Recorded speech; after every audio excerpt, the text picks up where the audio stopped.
Okay, so piecewise functions are, another name for them is what we would call a step function, because it's kind of like a stepping stone. How many of you have ever purchased T-shirts or something like that where you've actually gone somewhere and if the quantity of things you bought changed the price of it? If you bought more of something, then you pay less price. Not really buy one get one free. Like, okay, I'll give you an example of my family, me and my family. Okay, all right. Whenever we go to the movies, all right, we first stop at Walgreens. Okay, all right. Why do I stop at Walgreens? You get a $1 box candy. Right. We get candy for $3 or $4 for $4, whatever. Now the thing is, if you buy one, you're going to end up paying like $1.49 for it. But if you buy 3, then you only pay $1 each for them. Okay, that's kind of like a step function. All right, that if I buy this many of them, I get this much. Okay, well, this example here is something that's also an example of that type of thing. All right, anybody want to take a guess at what those represent? This here, this chart here, right here in the middle here, this f of x equals. Anybody want to take a shot at what that might be?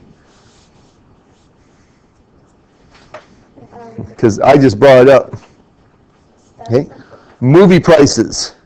Okay, so if you're a little kid, all right, so if you're between 0 and 13, the cost to go to the movie would be $5. Okay, if you're considered an adult, somebody between 13 and 54, okay, less than 55, then you would pay an adult price of $9. Or if you're an old fart, okay, over 50, 55 or older, which I'm getting really close to that really fast, all right, then you only pay $6.50. Okay, that's what we call a step function. All right. The other type of thing you might see this is something that Mrs. Elliott and I end up doing a lot. She does way more than I do. Is go to the airport. Okay, how many of you have ever gone to the airport and flew somewhere and you've left your car there? Or you've gone to pick up somebody and you've parked in the parking garage and went in, okay? Well, those prices that you see on the machine, they say if you stay for 30 minutes, it costs you this much. If you stay for 60 minutes, it costs you this much. If you stay for 2 hours, it costs you this much. Those are all the same type of things that involve step functions, all right? And all about prices. Okay, one of the examples also is like if your class buys shirts from a local company, all right, they'll say, hey, if you buy 20 shirts, then it'll cost you this much per shirt. If you buy 30 shirts, it'll cost you a little bit less, or 40, a little bit less than that. Those are types of step functions. And that's what piecewise functions are designed for, is those types of things. Okay. So let's just review this real quick. I know most of you got it, and some of you are already going crazy on that packet, and that's fine. All right, the hardest part about this is going to be the graphing, so we'll start here and then we'll go back to that graph on the top of that first page, okay? We'll go there in just a minute. All right, so here's what this means.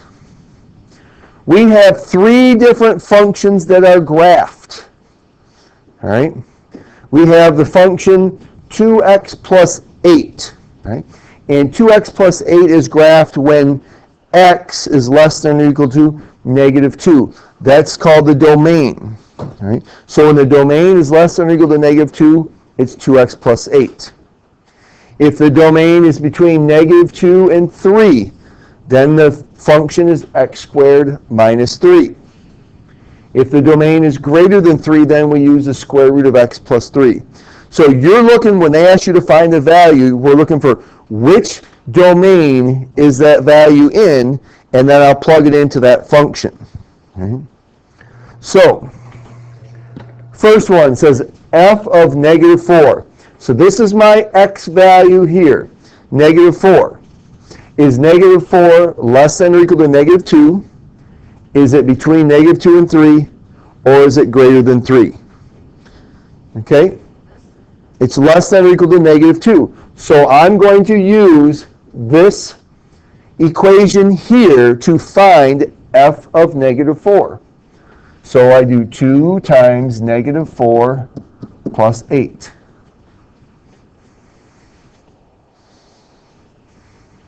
So we get negative 8 plus 8 is 0. So f of negative 4 equals 0. So all we're doing is we're trying to figure out where does that x value fall, in which region is it in, and then I go there and use that function, right? F of 6, right? So is 6 less than or equal to negative 2? Nope. Is 6 between negative 2 and 3? Or is 6 greater than 3? Okay, 6 is greater than 3. So I'm going to use for 6 then, I'm going to use this one right here because 6 is greater than 3. So we have the square root of 6 plus 3. So the square root of 9 is 3. So f of 6 is 3. Right. Negative 2. Right. Is negative 2 less than or equal to negative 2? Or is it greater than negative 2 and less than or equal to 3? First one or the second one? Okay, the first one. So I'm going to use this one again for negative 2. 2 times negative 2 plus 8. All right. So the thing to remember is these are functions. So there's only one answer you can ever get. Okay? So negative 4 plus 8 is 4.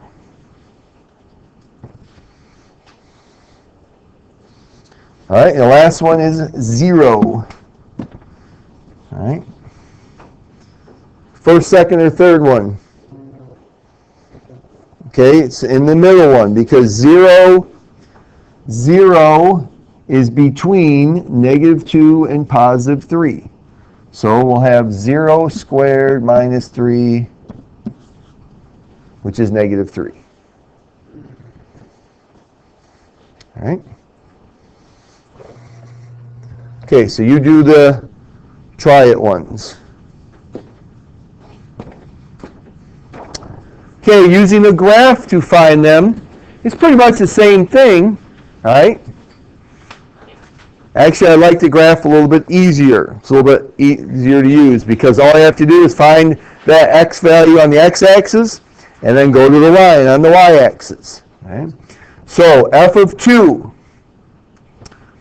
So I want to find 2 on the x-axis. All right, so here's 2, and I go to the line, and here's what f of 2 is. So f of 2 equals negative 1. Go on to the x-axis, find 2, then go to that spot on the graph. Okay. F of negative 3. F of negative 3, so we go over here to negative 3. Okay. Now, here it's an open dot, here it's a closed dot. All right, which one is it? Okay, where the closed dot is. Open dot means it doesn't exist there. There's nothing there. All right, so we're talking about this spot right here for f of negative 3, so that would be 2.5 approximately.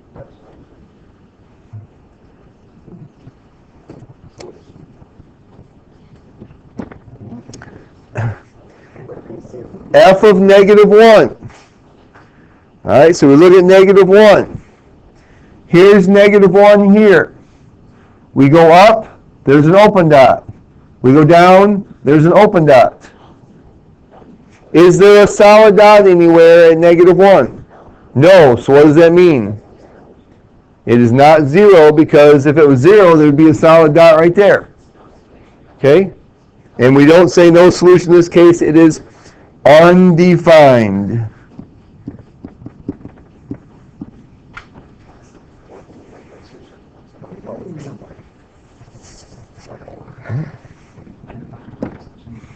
And negative 4, go over to negative 4, go up on the graph, and we find our spot right there at 2.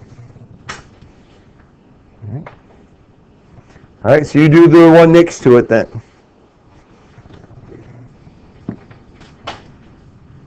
All right. Both of those dots. Yep. So if they're both solid, all right, so which would be the case right here, all right, the problem is that these all say f of something, right? And that means it's a function, okay? And what's the definition of a function? Okay.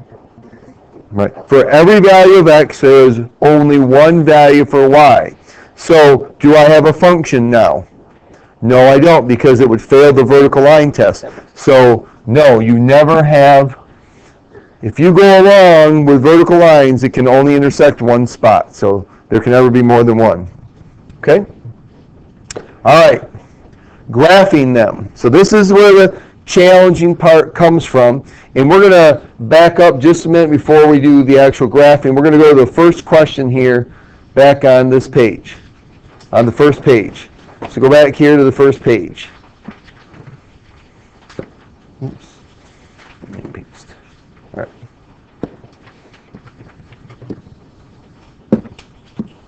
All right, so here we have a piecewise function, right?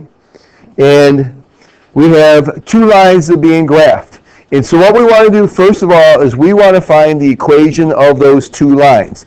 If they went on forever, what would they be? So we want to write these in slope-intercept form. Y equals mx plus b. So we're going to write this function, so it'll be f of x equals, all right, and we put a brace there. So we need to find the equation of those lines. So we'll start with the line on the left, first of all. Okay? We'll start with this one here. There we go. All right? This line here first. Okay? So what's the y-intercept?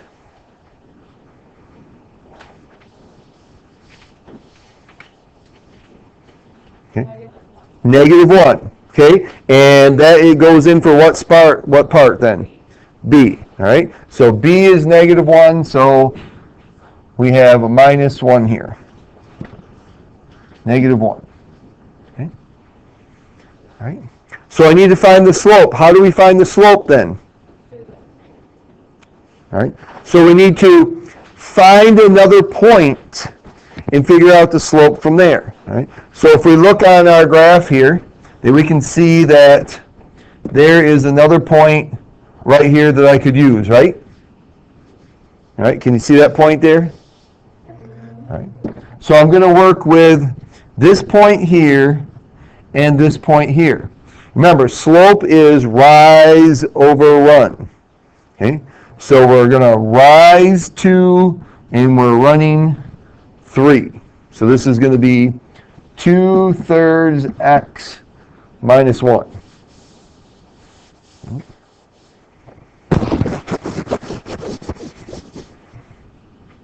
Okay, let's look at the other line.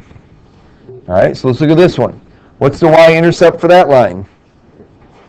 Okay, +3.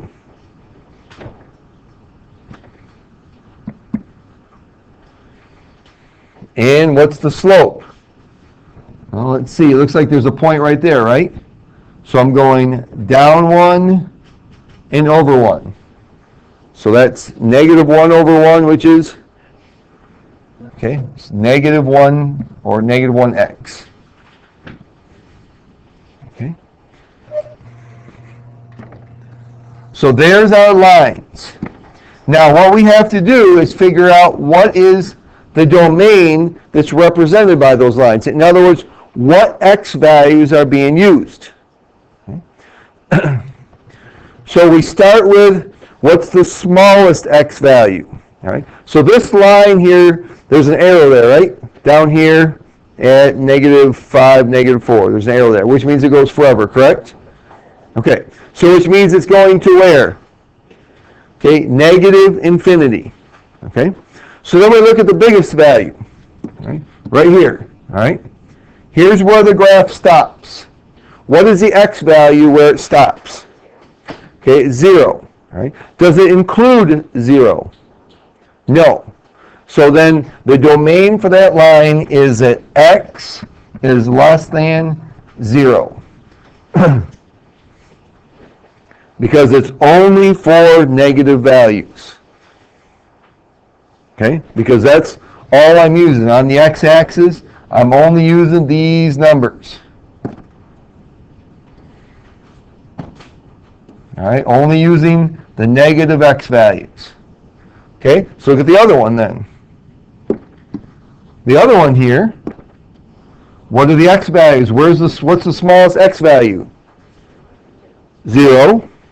And there's an arrow here, so the graph goes on forever, which means it's going to infinity. So we just say then that x is greater than or equal to 0, because it goes on forever. So we got x is less than 0 and x is greater than or equal to 0. Okay? Now, it's a function, right? And so we can see that, and it doesn't always work this way. Sometimes there is a gap there where there isn't a point, okay? But most of the time, you will see that where one ends, the other one begins. So these numbers are going to be the same quite often. Well, and you found that out here, that when one number ended, the next one started, okay, for the domain. All right, so let's look at graphing. Okay. All right, this guy here, he talks about what he does, so I'm going to tell you what he does then. Okay? All right, so here's what we're going to do then. All right, and you may want, forgot to tell you this, you might want a ruler, but you can just use your note card, or your cover for your calculator can work for your straight edge, all right, for drawing lines. So here's what we're going to do. To graph these, we're going to graph the lines as they're written first, and then we're going to look at the domains and erase. Okay? Look at the domains and then erase. So here's our first one here then is the line negative 2x plus 1. Right? All right? Negative 2x plus 1. So a reminder that when we graph linear models, we always graph the y-intercept first and then the slope. All right, which is the same way we wrote our equations, as we found the y-intercept first. Okay, so what's the y-intercept for negative 2x plus 1? 1. So I put a dot at 1. The y on the y-axis. Okay. And the slope is negative 2, 1. Remember, slope is rise over run, so it has to be a fraction. All right, so this is negative 2 over 1. So from there, we're going to go down to the right 1. And if you want, you could do that a couple times, just so you make a better line when you draw your line. Okay. And now we're going to graph that line. Make sure you're using pencil. All right, and you have a good eraser, because we're going to do some erasing too.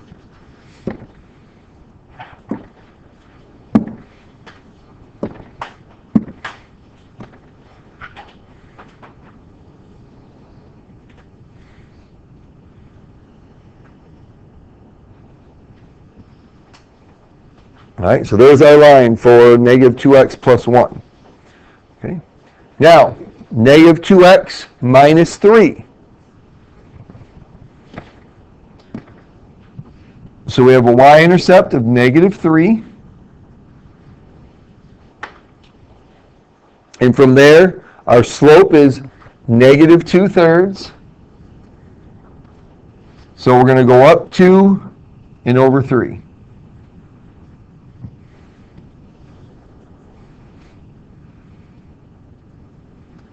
All right, and draw our line.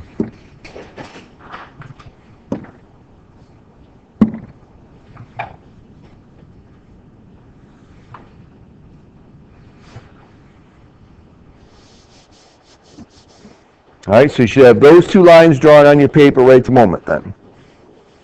All right. So now we're going to use our domain and restrict them. So the first one says x is less than 0. So that means any part of my blue line here that I've drawn, any part of it that is in the positive x values, I have to erase. Okay? So I'm going to get rid of this, and I need to erase anything else that's in the positive x values.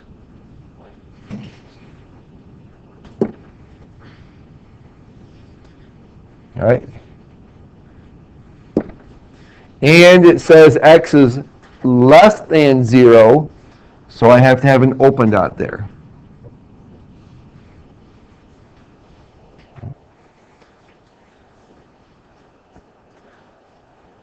So we graph that line, and then because it says that all the x values must be less than 0, anything that's to the right of the y-axis then I have to erase, get rid of it, because it doesn't exist there.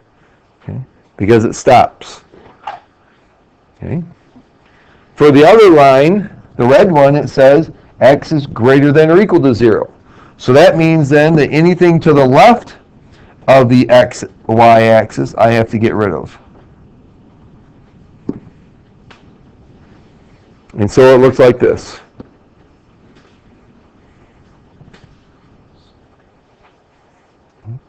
And you can't have any overlapping pieces because it's a function.